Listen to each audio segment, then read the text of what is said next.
If you love God and you scroll past this, it's all good, bro. No worries. But you stayed, and I have a challenge for you this week, March 30th through April 5th. I challenge you not to complain at all this week.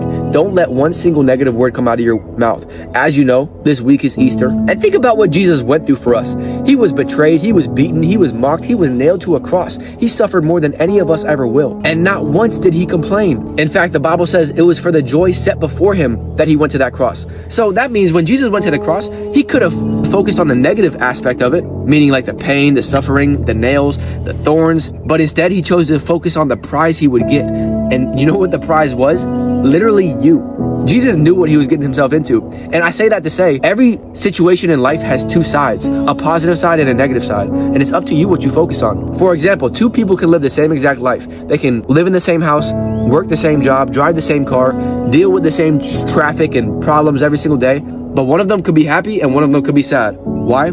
It's all about what they focus on. The happy person is focusing on their blessings. They're focusing on everything that's going right.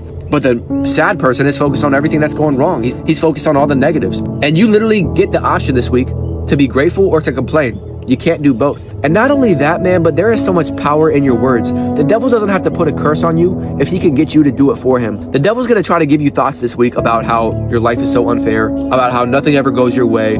This person's life is so much better than yours. But it's up to you if you speak those words. And when you speak those words, you're basically just cursing yourself, because all the devil did was load the weapon. You're the one who pulled the trigger. And the Bible says there's power of life and death in your tongue. That means whenever you speak, you're either building something or you're breaking something. You ever heard the word abracadabra? You've probably heard a magician say abracadabra when they pull a cat out of the hat. That word is actually an ancient Aramaic word, and that's the same language Jesus spoke. And the word means I create as I speak, which sounds like what God did when he created the heavens and the earth, right? God didn't snap the world into existence. He didn't think the world into existence. He spoke the world into existence. And the very first thing he said about us is that he created us in his own image. So if God created the world with words, what worlds are you creating with your words? If you're always talking about how tired and depressed you are, congrats. You just created your own world of tiredness and depression. But this week you can literally speak new words. You can talk about how grateful and blessed you are this week, because where attention goes, energy flows. If you focus on what you're missing what you have. And you might not have everything you want, but if God is all you have